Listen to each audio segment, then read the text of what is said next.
Tim, I will do my very best to not just turn into a complete fanboy.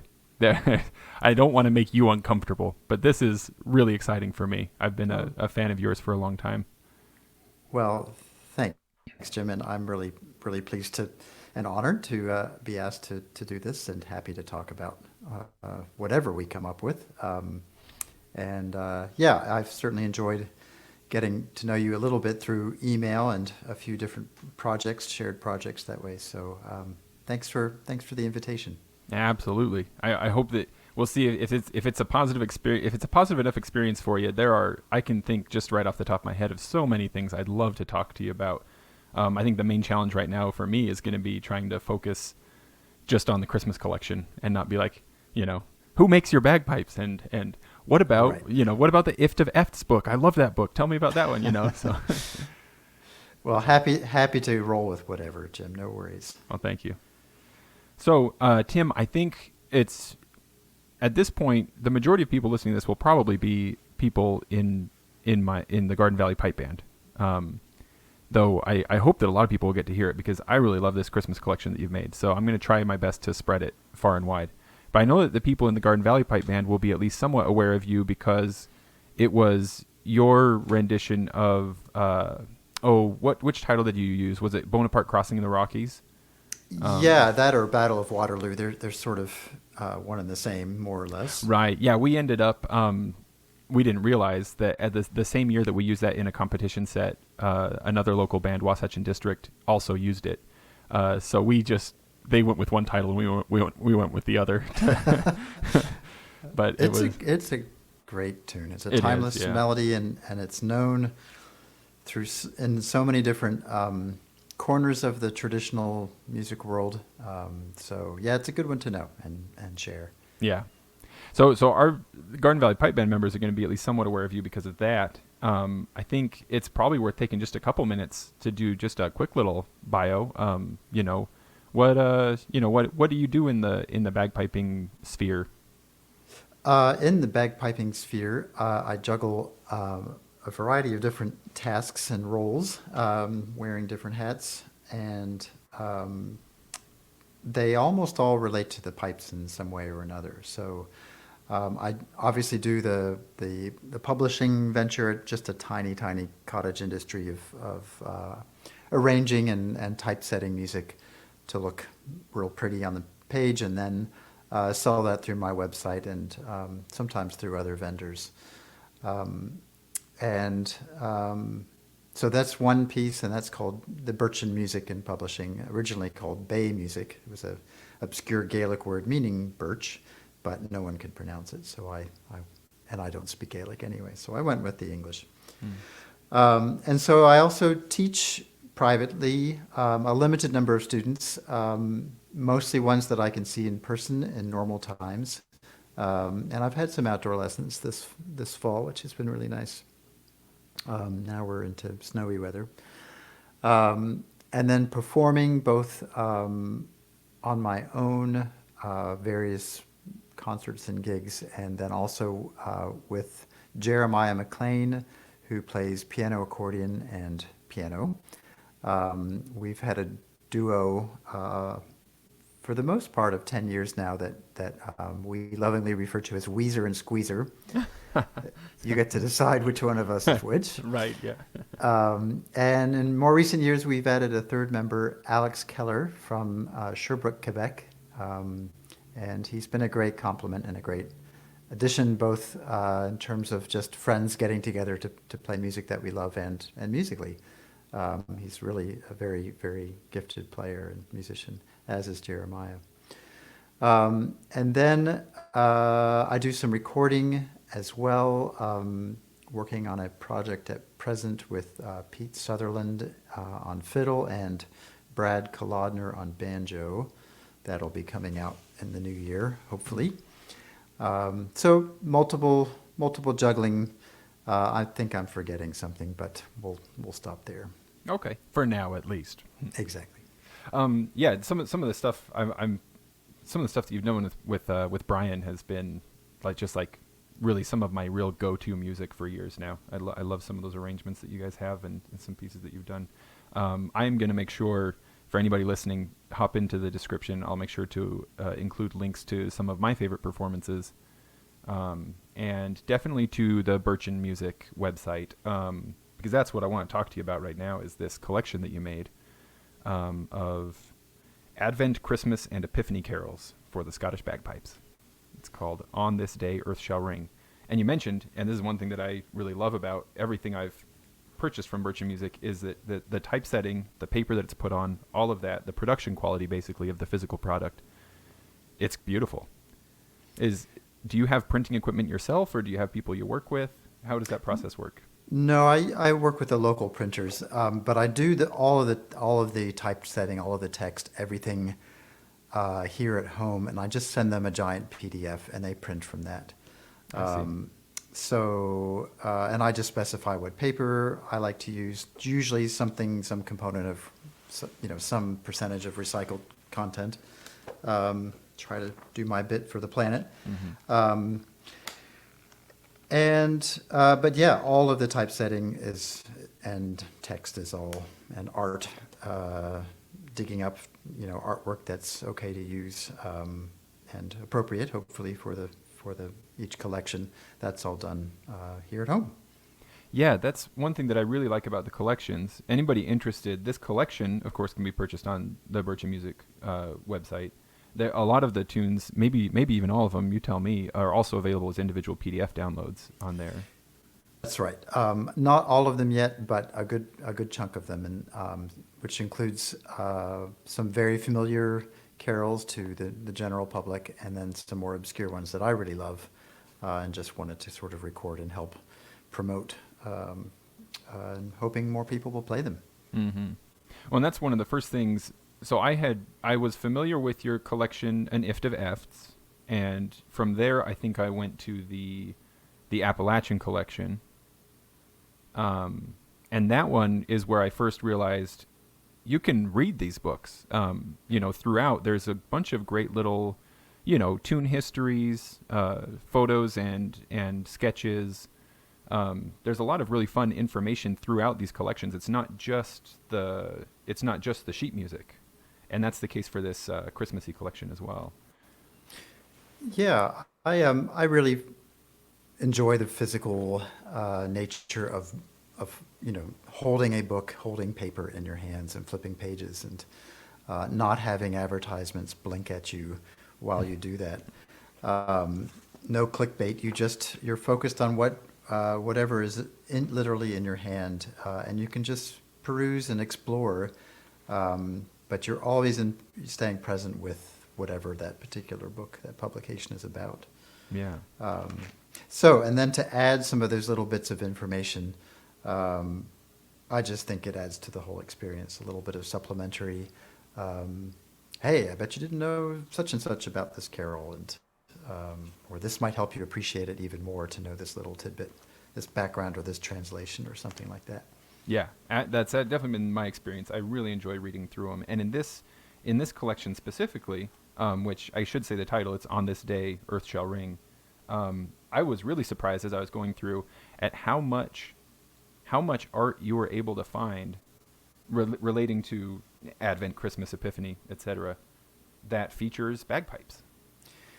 I think there are over 30 images in the book. I should actually get the exact number and issue a challenge to see if who can find every piper embedded within the publication. That's a great idea. I started, as part of the prep for this episode, I just started keeping a spreadsheet of just stuff I thought was interesting, and I was putting down all these titles of all these paintings, and there are a lot. I don't know if I got to 30, but I didn't get through all of them. There are so many in there, and I just I've seen pipes in old paintings and stuff here and there, but never presented in such a consistent collection that's all together. And so it was kind of baffling to me once I realized, man, there are a lot of these paintings and stuff that include pipers. There really are, and most coming from the medieval and Renaissance ages, when pipers were pretty common folk in Europe, and often associated with the pastoral scene. Their instruments were made partly out of the animals they were looking after. So, and of course, if you go to the biblical narratives of the birth of Christ, then the shepherds are very prominent in that story as well. Yeah, there's also notable consistency in titles for these paintings that feature pipers. So many of them are the announcement to the shepherds. That's right. Etc. Yep, exactly. There are a few really, I found them very entertaining. Some paintings where there's a piper playing for the Christ child, the infant Jesus. And just Can you imagine that happening? I'm pretty sure that would not have been allowed way back when, had there been bagpipes in those times. But What decent mother would have allowed such a thing to happen? Exactly. I found those very, very humorous. Well, maybe could you tell me a little bit, Tim, specifically about how this collection came about? You know, what called your interest to it? Maybe which tunes got you started? What resources you went to find, especially some of these more obscure tunes? Sure. I've grown up in the church, the Presbyterian church specifically. Both of my parents now are ordained Presbyterians. When I was growing up, my father was Presbyterian minister, and my mother, for a time, played organ for the church.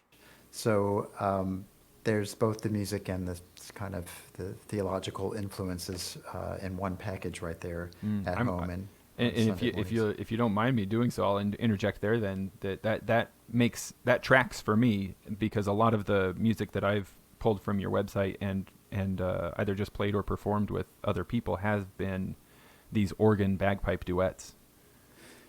There you go. So there's that influence for sure. Also, just the love of this repertoire.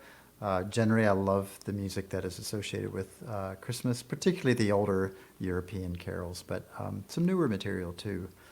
And then in terms of the organ, you have an instrument that's very closely related to the bagpipes. Some have, in days of yore, referred to the pipes as the poor man's organ. They're both bellows operated in some manner or other, and both have pipes and reeds to produce sound. And they both have the capability of producing continuous sound, which almost no other instrument can do. So they have a lot in common. They blend beautifully. At the same time, you have the organ is generally more refined, and if it's well tuned, it's tuned to a more modern temperament, equal temperament. The pipes tend to be a more natural, organic tuning called natural, or just intonation, sorry.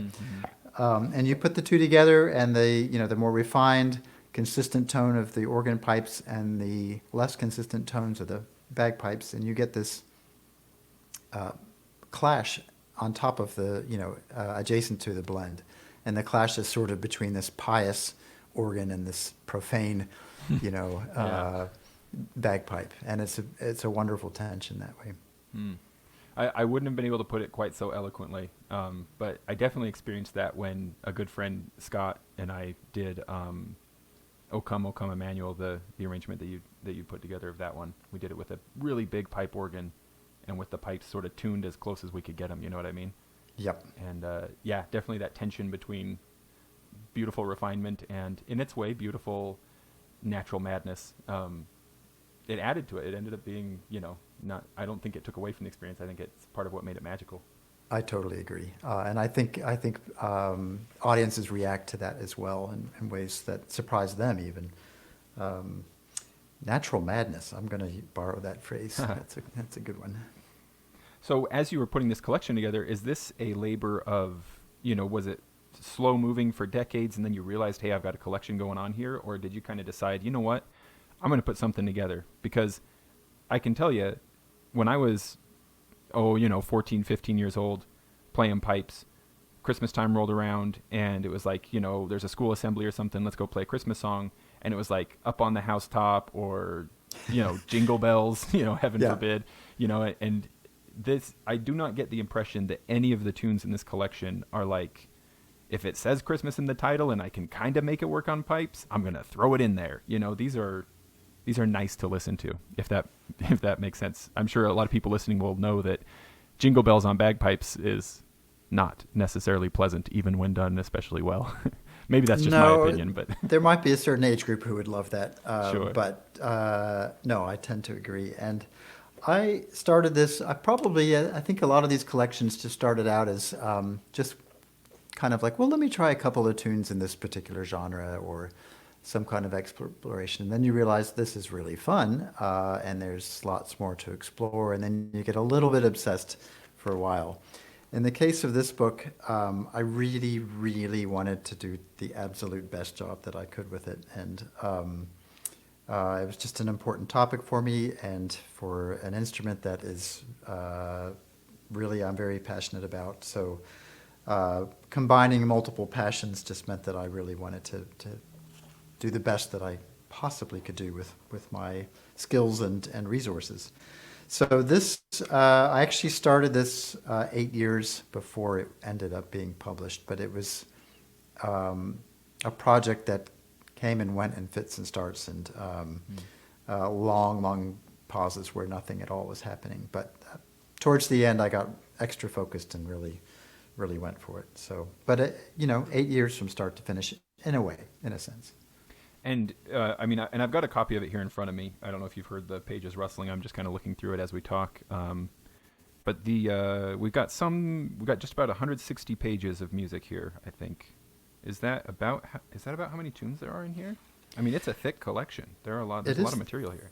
Yeah, there are some that are more than one page in length, and some cases where I have artwork just on a filler page there. I think it totals about 115, somewhere around 115 carols. And that is one thing that is remarkable about this collection, Tim, that I don't think I could name 115 Christmas carols, even if I include popular music, just off the top of my head. But you've managed to pull together 115. Once again, they sound good on bagpipes. 115 songs of the season that are also compatible with the bagpipes. What resources did you use? I'm going to guess that you maybe didn't already know of all of these tunes before going into the project. You're absolutely correct. And I drew from a whole bunch of sources. Originally, the main source was the Oxford Book of Carols. There's an older version from 1928 maybe, and then the New Oxford Book of Carols, both coming out, of England. I think that's dated 1992 possibly, but that is just a wealth of carols, familiar and obscure, more along the traditional vein, which is my preference too, and my general area of focus. And they include a lot of background information as well. I sort of borrowed their idea to have a little blurb, a little discussion about the carol, or maybe some tips on playing it or performing it. They do the same thing in their giant collection there, and it's superb. But there, of course, are many, many other sources, including regular old hymnals or various recordings, even some collections of pipe tunes. One notable example is the tune called "Christmas is Coming," which most traditional players know as the 3/2 hornpipe "Rusty Gully," or possibly "Wee Willie Gray" is another common title. But it just happens to have yet another title, "Christmas is Coming," and I thought, why not include that? Yeah. Now, do you find that when looking through these older collections, like these collections you can get from the Oxford Press, etc., that it's comparatively easy to find songs that will fit, or tunes rather, that will fit the the range restrictions of the bagpipes, or is it still kind of a needle in the haystack situation that requires a lot of looking and playing and testing and trying? It's sort of a mix of the two. That's a great question. A lot of folk songs are designed. A lot of traditional music is designed to be accessible by the general public, more or less. And when you consider the general public is not made up of professionally trained singers, then you understand that songs that they're supposed to sing cannot have a really wide melodic span. They can't go, a 2-octave range or something like you might find in some classical piece or operatic number. So generally they tend to fit within an octave or pretty close within, which suits our bagpipe chainer, a really limited bagpipe chainer. And older traditional carols also tend not to modulate. That is, they don't change key partway through, as a lot of hymns and modern church hymnals will modulate halfway through. Yeah. And that's a little trickier for us. Yes, there are many carols, many more carols than are in this book that exist, that are beautiful, that are worth exploring, but we can't play on our pipes and succeed. Yeah. And do justice to the carol. Right. We might be offending the carol in one way or another if we try too hard at it. As I'm looking down the contents page, I'm seeing titles in English, French, Russian, German. Do you have off the top of your head just how many geographical areas or language traditions you pulled from for this collection? You know, I don't. I haven't really done that tally, but a good portion, and the majority of the foreign ones would probably be French. They have a huge canon of music associated with Noel or Christmas. And I wish, if I'd thought of it, I would have looked at them to find out, but I'm curious if you know off the top of your head, do a lot of those French tunes that are in this collection follow that Breton style of playing, where we've got, basically we're playing in a minor key, or is there a fair mix of minor to major sounding tunes in there? Also a good question. I think there's a pretty good mix. The Breton tunes definitely have a darkness about them, or a lot of them do, but there are many that are in a major key as well. I'm just not sure they wound up in this tune book. And for that matter, the French, it's probably worth clarifying to your listeners that the people of Brittany, of that part of western France, that little nub that sticks out westward into the Atlantic, they speak French, they eat croissants, they drink wine, but they don't really consider themselves entirely French. They're really a Celtic-blooded people with their own native language that is still spoken by some. It's holding on for now, a bit like Welsh in that way, and it's very closely related to Welsh and Cornish. The Breton and French traditions, there has been some overlap and some mixing, but they're also kind of distinct as well. I see. Now I am relatively ignorant about the particularities of the Breton style bagpiping. Basically, the only identifier that I have when I'm hearing it is, does it sound like their C is taped down and or their F? Then it might be, from Brittany instead of Scotland. You know what I mean? And that does bring up the fact that a lot of these tunes, I don't know about a lot, but certainly some of them, they have really helpful notes about, in order to play this correctly, either use cross fingering or, tape down your C and or your F, or alternative tuning for the drones. That's right. And I recognize that this is not familiar territory for a lot of pipers, and in some cases, like changing the tuning of drones, it may not be possible, or at least not immediately. You can't just move a drone a certain way or swap the top of one drone and know that it will fit another drone and if change only. the length that way. I know a lot of pipes do that, but a number don't. So I'm aware that there are many cases where some of these offerings in the book may not be as accessible as for some as they are for others, but there are also many that just fit this plain old Scottish chanter just fine. Yeah, so many, absolutely. It's not like it's a limiting factor in any way. And I have found in my own playing through this collection that if I'm playing on the Highland pipes and I need to tape down the C or something, or there's something would sound better with different drone tuning. Sometimes it's just I cork off two drones and mess with the reed on the other to get it, up a full tone or down a full tone or something like that. And with the small pipes, if I've got a bass, a baritone, and a tenor drone, and I can't get them into the right tuning, then again, I just mute that baritone, and so then I just have one consistent note, and it works just fine. Yeah, exactly. And it does take some exploration, but The more you do it, the more you sort of get accustomed to it, and the more you tend to find your own preferences. You discover what you get most excited about, what tuning or what key or is most interesting to your own ear. Mm. Yeah, I had one of those sort of magical moments just the other day as I was playing some of the tunes, and I had recently I replaced slash upgraded my set of Walsh small pipes to an AD combo set, so I've got the 4 drones that I can play around with now.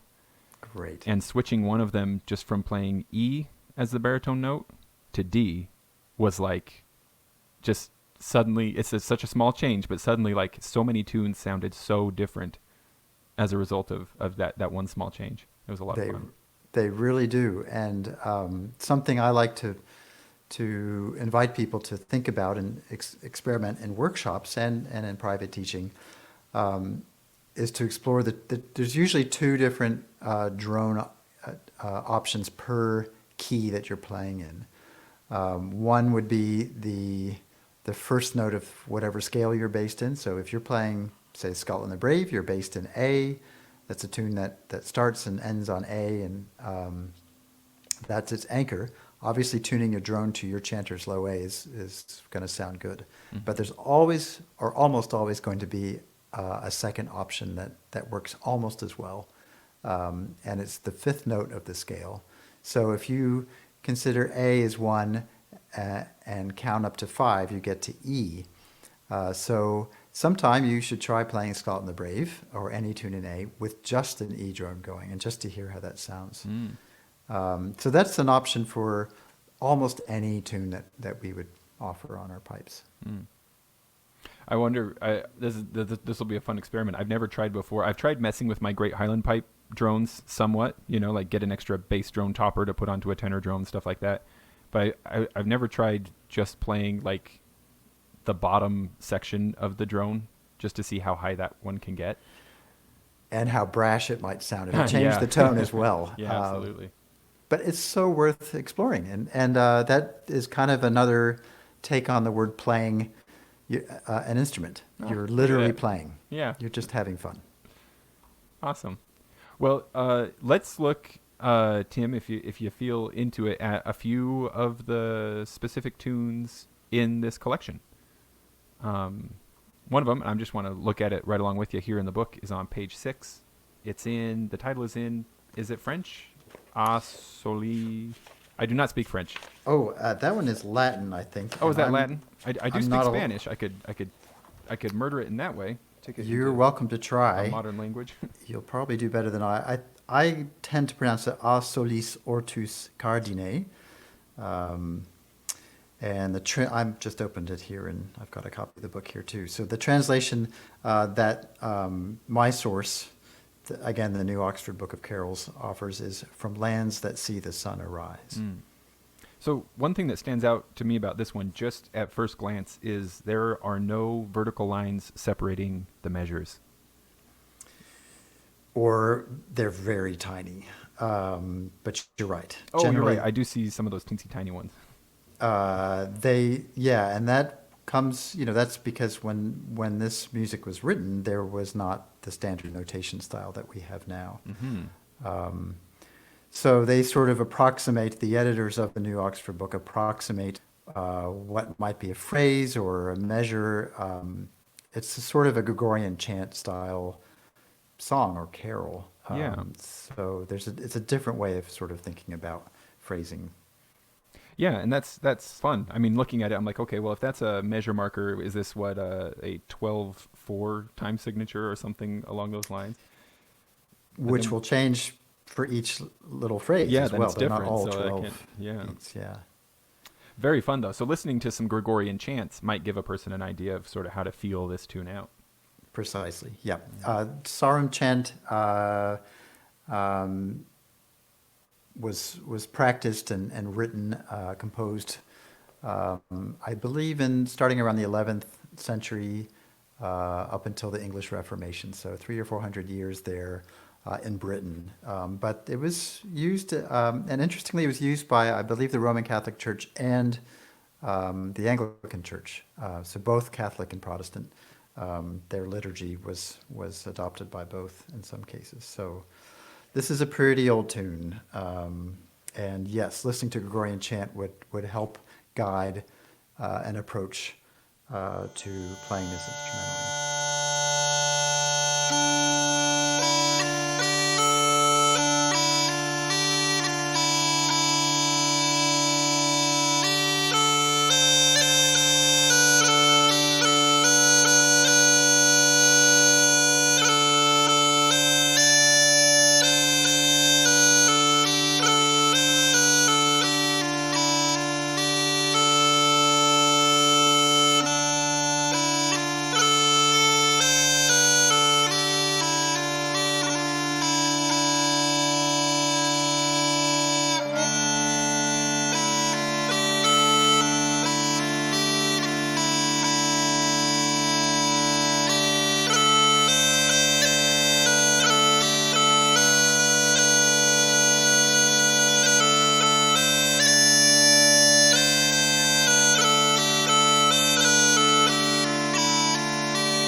And maybe I'm completely out in the woods with this, Tim. You tell me if I am, but it seems to me like Pibroch is seeing a real surge in popularity right now amongst great Highland pipers, and this sort of what would you call it? Sort of more less restricted sort of chant form that I think also would have been sort of something that would have been done on organs a long time ago as well and stuff. It feels similar to me, kind of meditative. Exactly, and I think in our modern detached, distracted world, things that sort of help people find a more meditative state, maybe even hypnotic, are enjoying a kind of a surge in popularity like that. So I agree. This does have that sort of arrhythmic or freer, less defined pulse of, say, the ground of a pibroch, the way that pibroch is performed currently, certainly. The arrangement that's in the Carol book is an experiment of another sort, which is where I kind of tried to imagine that the embellishments, some of our grace notes and embellishments, can be somewhat imitative of speech patterns and consonants and vowels and things like that in just the way we speak in any language. And I've often regarded our articulation patterns on the bagpipe chanter as something that sounds a little bit like birdsong, a little bit like some foreign language or some alien language almost. You can almost hear words being spoken. And so for this arrangement, just to try it, just to explore the idea of it, I thought, why not try to match some of the grace notes with, or sort of imitate some of the consonants that are in the lyrics, the first verse anyways, with our I see how they line up. Yeah. more standard grace notes. What I haven't really done yet is memorize those. I have performed this with a singer a few times. And there is a video online of that. I can't remember if she was singing the Latin while I was playing or not. But either way, I didn't have these grace note patterns memorized, so I wasn't really trying to match her consonants. But someday I would love for somebody to try that and just see if that has any interest or value at all. Oh, beautiful. Well, let's hop over then and look at page 114 in the collection. Another I can't pronounce. We'll get to that one in just a moment. Well, in English, a lot of us know this as the Christ Child's Lullaby. And I think the Gaelic would be something similar. I'm not a Gaelic speaker, but something closer to Tala Criista. When you see accents, when I see accents in Gaelic, I tend to assume that requires a little bit of an accent in terms of stressing that syllable. Yeah. I'm sure there's more nuance to that, but that's a start anyway. So one thing that I noticed when looking at this one, similar to the tune we just barely talked about as well, is we do have C natural throughout. Yes. I know that it seems to me like some sets of pipes at some altitudes can get some chanters, I should say, at some altitudes can get cross fingering to work really well. But I know that for me, where I live at least, I pretty much can only use tape. I have to rely on tape to get this to work. Yeah, and are you talking Highland pipes or small pipes or border pipes? I've only tried this on Highland pipes and Scottish small pipes. Okay. Um, well, and this is where the bore of the chanter has a lot of influence in what notes can be cross-fingered. So conically bored instruments like the Highland pipes or the border pipes tend to have more success with the cross-fingering. But those of you out west at high altitude, it definitely changes things a lot. And so that can lead to two other options. One is just using a piece of tape and fingering the C as you normally would, though that can flatten the D a tiny bit depending on the chanter. You can use tape again, but maybe not quite as much as you were with your normal C sharp fingering. Just put a little bit less tape on that same hole and then combine that with the cross fingering. That may also help. It work, yeah. Yeah, and it may help. That may allow your D to be a tiny bit less flat. That's a good pro tip. I've never thought to try that. The other option, which might be less possible, or people might not feel quite this daring, but some of us now have these extra thumb holes. So a thumb hole for our lower hand. In my case, it's my right hand. That's on the back of the chanter. And if you finger a B and lift your back thumb away, opening that sound hole, then you get a very in-tune C natural if it's been drilled in the right spot. Yeah. I was lucky enough that my pipe maker is willing to just go ahead and do that to his own chanters. So more and more I am making use of that particular feature. And let's give him a plug. Who makes your pipes? I've often wondered because I see you playing, pipes that are in different keys and stuff in your various videos and all.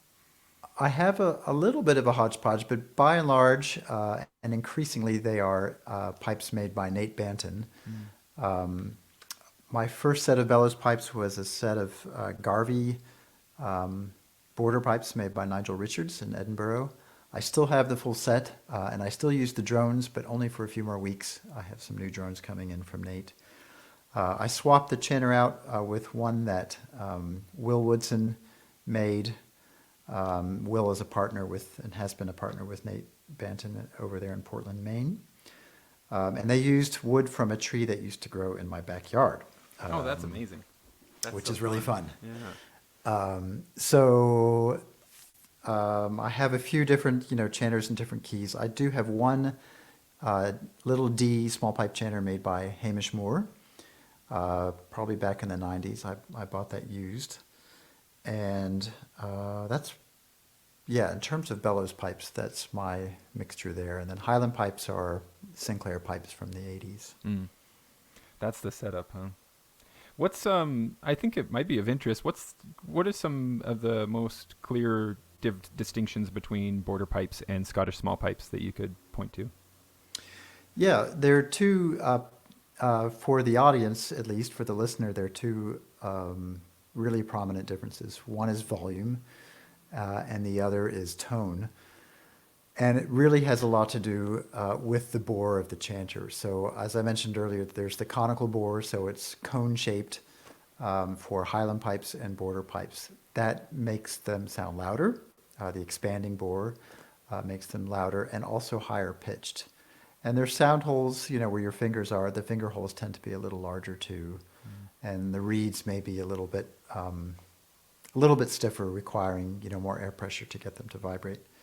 Small pipe chanters have a cylindrical bore, so it's more parallel, which is closer to a clarinet or a flute. And if you imagine those two instruments, you can understand why the small pipes tend to sound both quieter and a little bit more mellow. Ah, yes, that makes a lot of sense.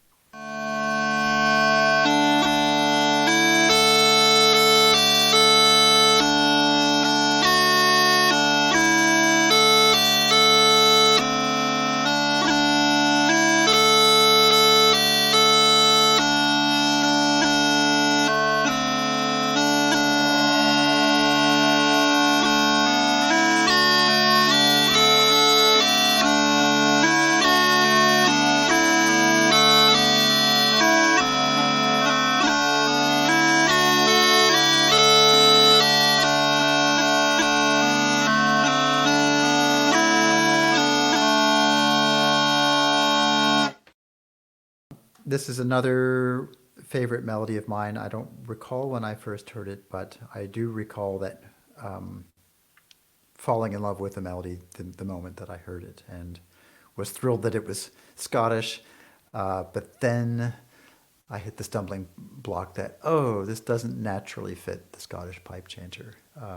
It requires some manipulation of the C to pull that down from a C sharp to a C natural and get the modality right. You can try playing it with a C sharp, but it will change the mood of the tune entirely. So I definitely suggest finding some way to get that C natural if any of you are trying that.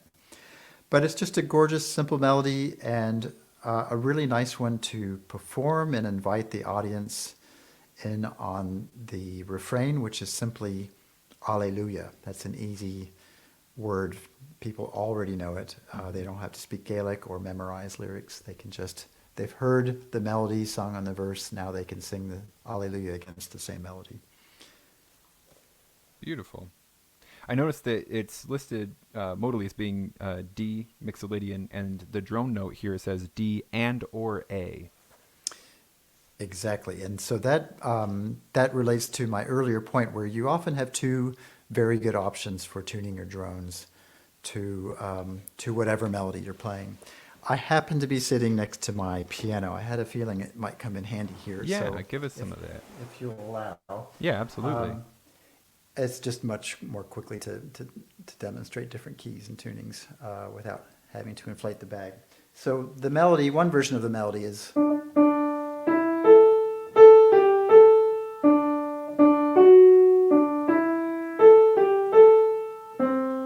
So you can have a D drone.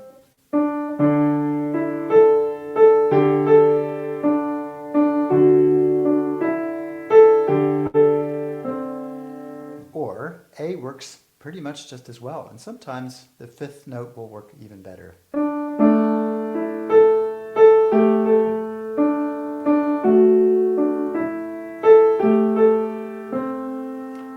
And together.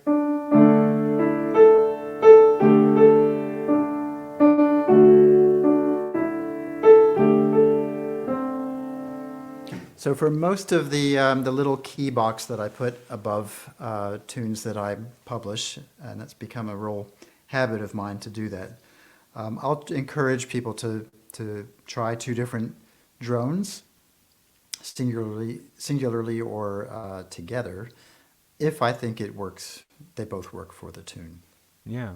I mean, that's a lot of fun to just go through and hear how they are different, each one of those, but, each very pretty.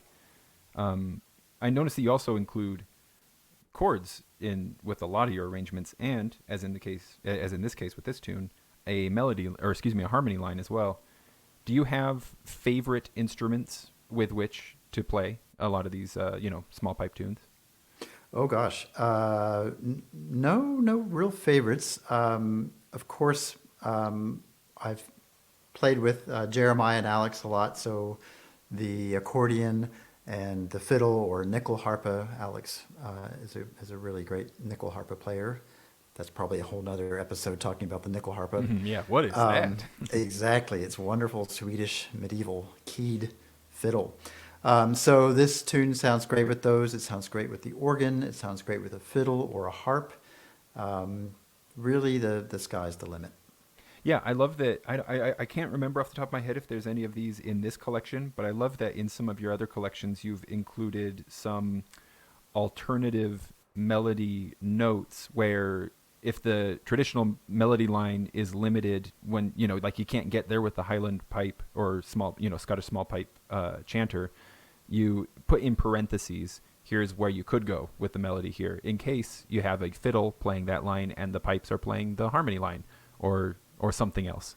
Exactly, or someone singing it. Yeah, singing it, absolutely. I guess that's where I'm seeing most of it, is that in your collection, how can I keep from singing? Yeah, exactly. So we do have such a limited instrument and so many great melodies. Just love to nudge up one note higher than we can normally play. And sometimes they're important notes, other times they're just passing turns. But I like to include that information just so people know there is that option, or maybe that was the original intention for the melody, but here's what we can do as pipers. Yeah. Yeah, and another thing I appreciate about a lot of your arrangements is that, like, I'm trying to think. I think it's the Wondrous Love arrangement that I got for pipes and organ, that you publish it in A and in D, and it's really useful, especially for someone who's coming to this from a piping specific, Highland piping specific position, because you can have music for the organ, or excuse me, maybe it was it D and B flat. What all I'm getting at is that you can have the written music in A, as it were, so that a Highland piper can play that whether they are on a B flat chanter or a D whistle or anything, and it's very familiar for them. But then the accompanist can be looking at something that is printed in the quote unquote, well, yeah, not even quoted, the real key, as it were, the key that's The sounding, yeah, the sounding key, exactly. Sure, and that's a standard practice from a lot of orchestral instruments, or say uh, some jazz instruments like the saxophone. They're transposing, which means the notes that the player is seeing is not what we're actually hearing. But for the sake of being able to swap instruments or swap chanters in our case, and not have to equate the same fingering pattern to several different notes, it does make life easier for the person reading the music, for the piper, Yeah. or whomever. Yeah. Oh, I love that it makes, a lot of pipers play the low D whistle, and it makes session playing very accessible to have that sort of transposed in writing for us, basically. Yeah, no, it can really help. I agree. Cool. Any other notes you'd like to, or any other info you'd like to share about this tune? I don't think so. What I'm realizing, when you had asked some favorite carols ahead of time, and I sort of picked these three that tend to reappear and reemerge in my repertoire every year for various events that I play for in December. There are three different modes. So we've looked at two. The A solis ortus cardine is based in the Dorian mode, I think. I should probably go and just double check that while I'm talking. But I think it's an important, kind of having a little bit of understanding about the different modes. Yeah, that one is in Dorian. Having a little bit of understanding of what we mean when we talk about modal and how they create these different flavors. And again, the piano will be very helpful probably in that regard. So with A solis ortus cardine, that one is in the Dorian mode. It's basically a minor scale, but the sixth note is raised. It's a major sixth.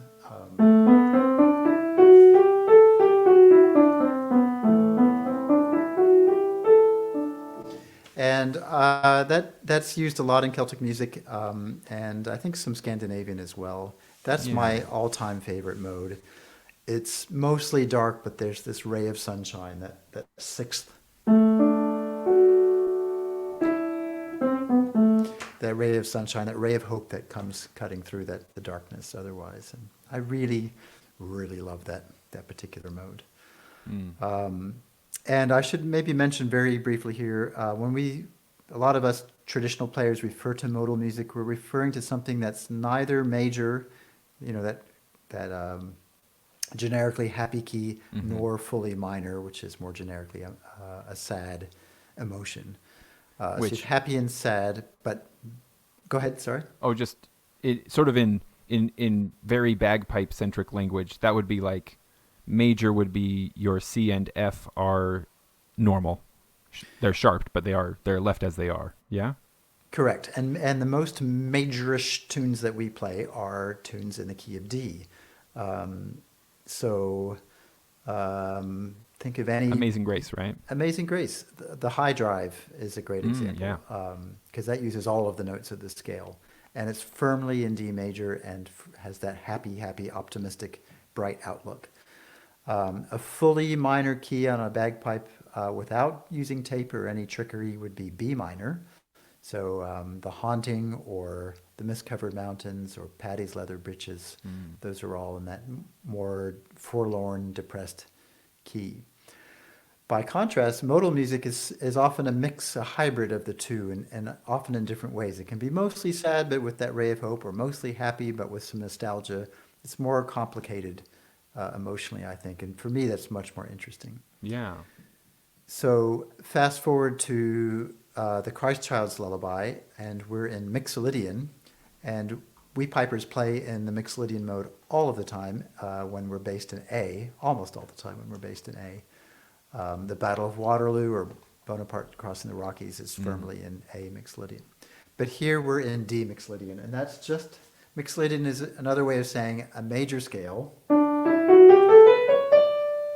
but we're taking the seventh note and making it flatter.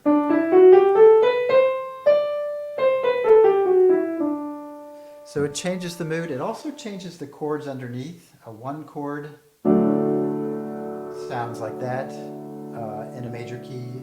A four chord, also major. Oh, sorry, that's the five chord. Here's the four chord. Five chord, and one. All major in the major key. In modal, it changes the chords even.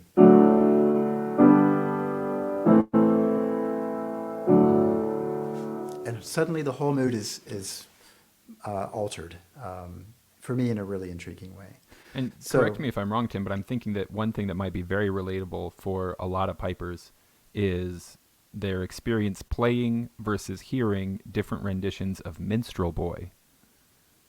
That yeah. on the pipes, it sounds one way, but if you try to play it on the penny whistle without an alternative fingering, it comes out a little different. And if you hear some popular recordings of it, it's like, oh, that's kind of different. It doesn't quite sound exactly the same. And I might be wrong, but I'm pretty sure that's just a modal change because of what the seventh note being a half tone higher or lower from one to the other. Exactly. That's exactly it. And there's so many cases where pipers have taken a melody that really kind of needs that seventh note to be sharp, to be raised would be another way of saying that. And we just compress it into our own mode, and it changes the mood. And sometimes that's our G, right? Sometimes our G is just sharp or flat. Exactly. We don't really normally have a G sharp on our bagpipe chanters, so that tune would normally have it. A fiddler playing that tune in the same key would play a G sharp. We don't have the option, and so it comes out modal. And some people find that utterly charming. Other people are really irritated by it. Yeah. Awesome. Well, let's look at the other mode then, with page 134 in the collection. Sure. And here we're kind of returning to happier, more fully major tonality. And this one is a somewhat well-known hymn in a lot of church hymnals. The German title, I understand, is Tröstet meine Lieben, I think, something like that. That sounded really, really good to me. As a person who does not speak German, never been to Germany, I thought that sounded like great German. I'm totally faking it, but we'll just go with it. Comfort, comfort ye, my people, is the common English translation for that. And this is it's sort of thought of as a British carol, but in fact the melody is believed to have been written by Louis Bourgeois in the Renaissance, a French composer who wrote a lot of music for the church way back when. And so it has a sort of Renaissance flair to it in that the rhythm is really, it changes the meter in a way. We don't really write it that way necessarily, but from measure to measure, it can feel like it's either in 6/8 or 3/4 or some weird hybrid like that. Yeah. And it's very, I find very addictive tune and rhythm both.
Best of all, I love the lyrics, which Louis Bourgeois did not write. I believe Johann Olerius was the lyricist, and then later translated into English. But they are just very hopeful lyrics, which is perfect for the season of Advent. It's really this is the time of longing and of hope for for better times and a number of different ways. So both the music and the text align beautifully for that effect in this carol. I can add that that when I have heard this sung in churches, it's often been sung at a very slow tempo, and I think that's because church music directors and organists might be afraid that the congregation will be confused by the changing rhythms, the changing meter, and that it's not a classic 4/4 or 3/4 pulse. And so out of a fear of confusing people, they slow it down.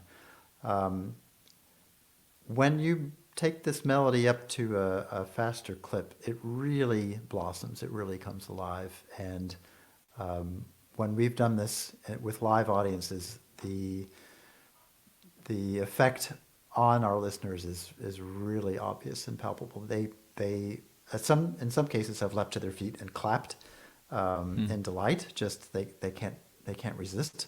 When you have a really good piece of music and the right groove to it, people can't help but move in some way, and that's what it's kind of designed for. In fact, what carols were ultimately grew out of the idea of singing and dancing at the same time. That's the origin of the word carol, I believe. Huh, I didn't know that. If I can convince you to stay on for just a few more minutes, Tim. Sure. I'd love to talk one more tune. I'm not sure exactly which one. Some sort of low-hanging fruit in that it would be simple and straightforward, something that some of our newest pipers would think, I'm going to play that, which I hope they think that of any of the tunes we've already talked about already, but I'm thinking maybe something that they've heard before for sure and is in pretty simple meter that they could just hop right onto their Highland pipes or anything and play. Yeah. There's, of course, Adeste Fideles, which is O Come All Ye Faithful. That's a really common one in a lot of church hymnals. Let's run with that one. Okay. I would be very surprised if anybody hadn't heard that one. Let's see. That's it's page 2. Thank you. Right at the top there. Tell me about this tune. All right. So this is also, you'll note that I did not use the common title for printing this, though I included it as a subtitle. Yeah. O Come All Ye Faithful. We all know that one, or pretty much all of us. Adeste Fideles, I think, would be the pronunciation of the Latin title. And this is where it might be good to sort of point out that in a lot of church hymnals, you have one piece of music, one melody that's used for several different poems, several different sets of lyrics that can have almost nothing to do with each other. I have seen in hymnals before that a lot of times hymnals will have at the back a section where you can there's a list of tune titles, and it runs parallel to a list of which hymns in that book run with this melody line, basically. Exactly. I can always pick the people who have been at least bored during a sermon and they've gone exploring in the hymnal. So that's exactly it. There are tune titles and then there are lyric titles. And most of us tend to be familiar with the lyric titles, which is drawn from the poetry of whatever we're singing. But you should know that each hymn has its own tune title too. So in the case of the most well-known hymn of all, Amazing Grace is actually the lyric title. That's the poetry that was put to the tune that is known as New Britain.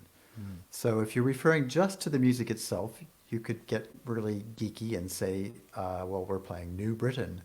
And in your heads, you could even imagine all of those letters in all caps, because to distinguish between the two, church musicians tend to use all caps for the tune name and then the mixture for the lyric title. So here we have Adeste Fideles, that would be the tune title, and then O Come All Ye Faithful is the lyric title. And this is just a really, really well-known melody and a set of lyrics, and they pair together really well. This is in any hymnal, but I thought I would go to one of my most trusted sources again for this, the New Oxford Book of Carols. And they don't seem to know the origin of either the tune or the text here. I love it when that happens. I think that's so fun. You know, yeah, you who can knows imagine how all old kinds of this is. things. Yeah, Especially when we're dealing with some Latin text here. Yeah. That can be really old. But it's classic, standard 4/4 rhythm, very accessible. It's in the key of D major, so it's a bright, happy key. We don't have to do anything weird for our pipes. yeah. We even have that note there: drones A only, and that is get your Highland pipes out. That's what they're doing. Exactly. And if you play this with a church organist on a conventional set of Highland pipes, just know that your pipes are sounding 1/2 step, a semitone higher than what you're thinking or what you're reading. Or at least approximately, depending on where your pipe major had you at the last practice, right? Exactly. Yeah, there's a lot of wiggle room there. But that will help your organist. So if you go the very next key above D on a piano is D sharp or E flat. It would be much more easy for the organist to think in E flat. So you're thinking in D, you're reading in D, but in fact you're sounding in E flat if you're playing this on Highland pipes. And that's what you would tell your accompanist. And this is essentially the motivation behind any purchase of B flat chanters is basically to bring your pipes down that 1/2 step so you can just all be looking at the same thing rather than forcing your accompanist to shift up a 1/2 step. Yeah. The organ that's in the symphony hall, the concert hall at the Maison Symphonique up in Montreal, the Montreal Symphony Orchestra, they have fairly new hall there with a new pipe organ. There are 7,000 pipes for that one pipe organ.